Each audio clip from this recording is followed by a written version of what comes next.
Vous avez été ministre de l'Éducation nationale, de l'enseignement supérieur et de la recherche, mais aujourd'hui vous êtes surtout candidat pour la primaire socialiste. Merci de nous recevoir. Mais je vous en prie. Merci de votre invitation. On va déjà entrer dans le vif du sujet, mais avant, on vous offre le fameux pancakes politique qui est très demandé. Merci beaucoup. J'espère que ça va me porter chance. Donc on va déjà rentrer dans le vif du sujet. C'est quoi votre plat favori? Mon plat favori, les boulettes de viande de ma mère. Les boulettes de viande de votre maman. Oui, je crois. Mais ça, c'est ce qu'elle fait. Moi, sinon, je fais de la cuisine. Donc, j'ai plein de plats que j'aime faire. Donc là on était dans le salé, on va passer dans le sucré. Est-ce que vous êtes plus langue de chat ou langue de bois? Je suis pas fan des langues de chat, ce qui veut pas dire que je suis pour la langue de bois. Mais ni l'un ni l'autre. Hein. Ni l'un ni l'autre? Ouais. Bon bah, parfait, il y aura juste un pancake ce soir. Ouais, c'est ça, exactement. Donc, est-ce que vous êtes sur quand pour vous parler du revenu universel? Oui. Est-ce que vous pouvez expliquer très simplement qu'est-ce que c'est? Le revenu universel, c'est 750 € par personne à partir de 18 ans jusqu'à votre mort. Que vous soyez riche ou pauvre. Comme il existe aujourd'hui l'assurance maladie, vous êtes remboursé quand vous êtes malade, tous de la même manière, qu'on soit riche ou pauvre. Là, l'idée c'est qu'on ait tous 750 € en plus d'un salaire, en plus d'une retraite. Pourquoi? Je pense que c'est la nouvelle protection sociale, la nouvelle sécurité sociale en quelque sorte.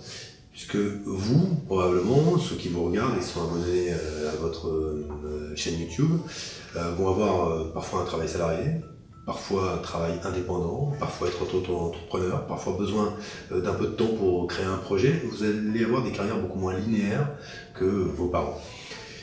Et le fait est, c'est qu'il faudra que vous soyez protégé si vous ne voulez pas perdre vos droits à la retraite, vos droits à être protégé contre la maladie, etc. etc. C'est surtout que moi, pour ceux qui ont les métiers les plus difficiles, ceux dans lesquels il y a le plus de contraintes, on ne choisit pas son temps de travail, on ne choisit pas les conditions de travail, c'est leur redonner de l'autonomie et de la liberté par rapport à ce travail. La liberté de pouvoir se consacrer un peu à ses enfants quand on a besoin de passer à temps partiel parce qu'ils sont plus difficiles, parce qu'on n'a pas de place de garde, parce qu'on n'a pas les moyens.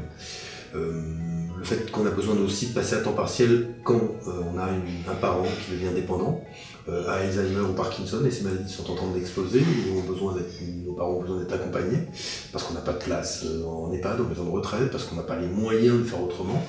Pour toutes ces raisons-là, moi je souhaite que ce revenu universel d'existence nous redonne l'autonomie et la liberté que nous n'avons pas. Et ça me semblait une juste contribution au fait qu'aujourd'hui, réjouissons-nous, grâce aux robots, on a moins besoin de travailler. Grâce aux machines, aux algorithmes, on a moins besoin de travailler. Sauf que les robots, les machines, les algorithmes ne cotisent pas, ne payent pas d'impôts.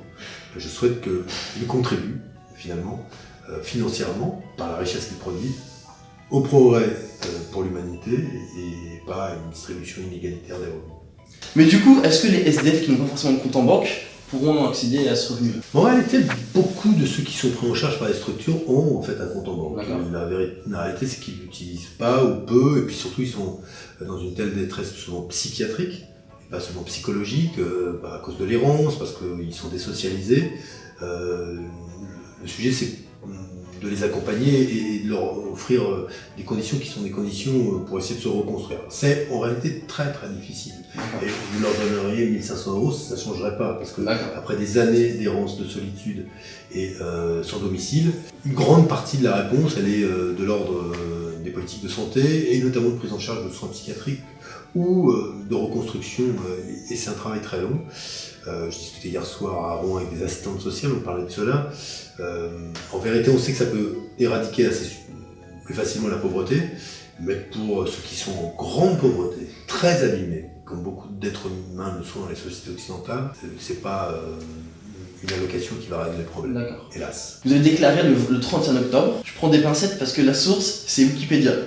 Donc je prends des pincettes. 31 octobre 2016, que vous seriez favorable à une candidature de François Hollande, mais qui devait dire aussi la vérité aux Français. Je dis plus simplement que on m'a posé la question, est-ce que vous pensez que François Hollande doit être candidat? Je dis, moi je serais candidat. Est-ce que lui doit l'être? Je pense qu'il est, pour défendre son bilan, il est mieux placé, le plus légitime. Voilà. D'accord. Et du coup, vous avez dit qu'il devait dire la vérité aux Français. C'est quoi cette vérité? Non, il devait dire sa part de vérité. Sa part de vérité. Parce que moi je pense pas que, par exemple, je pense pas détenir moi la vérité. D'accord. Je vous propose une option, elle vous plaît ou vous plaît pas. Mais c'est pas la vérité. Lui doit dire, j'imagine que moi quand je juge négativement son bilan sur les questions économiques, lui il pense autrement. Et donc il doit dire, lui lui, pourquoi il a fait cela, pourquoi il jugeait cela nécessaire, c'est ce qu'on attend. Et voilà, je n'irai pas beaucoup plus loin, c'est sa décision, il est assez grand pour la prendre. D'accord. Bon, en tout cas, merci de nous avoir reçus. Non, mais merci à vous. Merci d'avoir accepté de nous retrouver dans le siège du Parti Socialiste Canet. Donc merci beaucoup et Merci à vous. bon Bon appétit. bonne primaire. Bonne primaire. Au revoir. Merci.